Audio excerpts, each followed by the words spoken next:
So Scott, we're standing on some very hallowed ground here. Well, of course, we're standing here next to the 40-inch refractor. It's the most amazing refractor I've ever seen. Well, not only that, but you're standing very close to the spot where Einstein stood to have his photograph taken here at the observatory on May 6, 1921.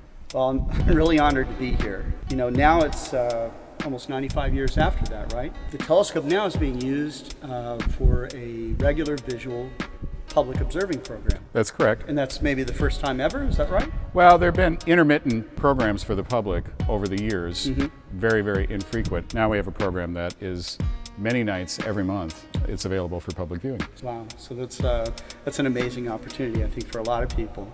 I can't help but notice that you have all Explore Scientific eyepieces here. You know, I love to see that, but how did you arrive at this decision to get these eyepieces? Because I didn't know that you had selected these. No, you didn't. And I had done a fairly extensive survey of what was available on the market. When we decided to open the refractor to the public, we had to go through quite a conversion. It had been used photographically with a glass plate camera, film plate camera for many years, decades as a matter of fact. That had to be removed. We had to get a new focuser for the instrument, so along with that came the decision of what kind of eyepieces we were going to use. I see. I needed a range of focal lengths, different powers, because depending upon the evening with our seeing here in Wisconsin, we might have great seeing, we might not have such great seeing. So I needed a line, and I wanted to go with one manufacturer where we could switch out depending upon the evening. I also work with a lot of people who have never used a telescope before. So imagine that the very first time they look through a telescope happens to be the great refractor. And we want the great refractor to really perform well. Sure. So obviously the telescope is part of this equation, but the eyepiece is absolutely critical. It's paramount to making this a great experience for people. But this telescope has a ton of focal length. It's like over 19,000 millimeters. 19,357 to be exact. Okay. You know, these eyepieces, although they're longer focal length for like smaller amateur telescopes, but this is still quite a bit of power to start off with. Right, and actually the lowest power I use, the 40 millimeter, produces 485 power with this focal length. It's an F19 system. So that's actually the lowest power that I use, and we go up from there. What kind of objects do you typically look at from here? Typically on the program, if the moon is visible, we'll start out with that nice bright object, easy for people to focus on because I have to teach them how to focus the telescope. They have to be able to look through the eyepiece, understand what focus is.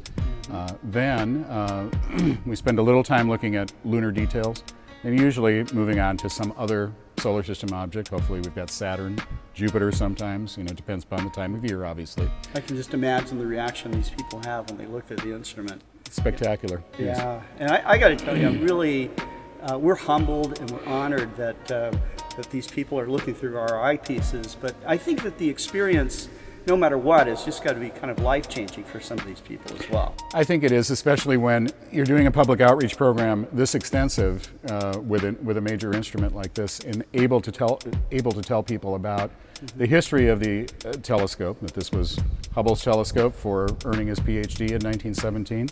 It was Carl Sagan's telescope for earning his PhD in 1960. It's also the telescope that discovered the spiral structure of the Milky Way galaxy. George Ellery Hale used it in some of his monumental studies observing the sun.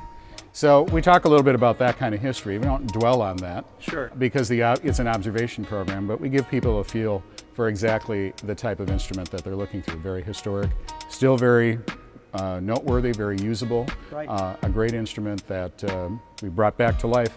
So again, going back to the eyepieces, it was just extremely important that we have a good range of eyepieces to work with, and they're interchangeable with one of our other observing programs with our 24-inch reflector as well. So they're very versatile. So again, the eyepieces were extremely important to the overall experience for the observer, for the participant in our program, and the line from Explore Scientific was just, let's just put it this way, it was a no-brainer once I looked at all of what was available and had tested some other brands, especially for power, to see how much power we were actually going to be able to use, because the telescope hadn't been used visually for many, many decades. So there was no one around who could really advise me as to what would work and what wouldn't. So I kind of had to discover that on my own. Right. So used other brands that I had available just to see what powers would work, just to give me an idea. Then I wanted to go for a more premium eyepiece, something that I knew was going to give a great experience. Very sharp to the edge on these eyepieces. It's a great field of view. It's easy for people who have not observed in the past to be able to look into the eyepiece and see the object that I'm showing, the Ring Nebula, M13, the Great Globular in Hercules, splitting easily splitting something like Albireo, a stunning object all onto its own, the Wild Duck Cluster, fabulous, sharp to the field, the outer portion of it, pinpoint stars. It's just a great experience. And the performance of each one of the eyepieces that we've purchased has been above expectations.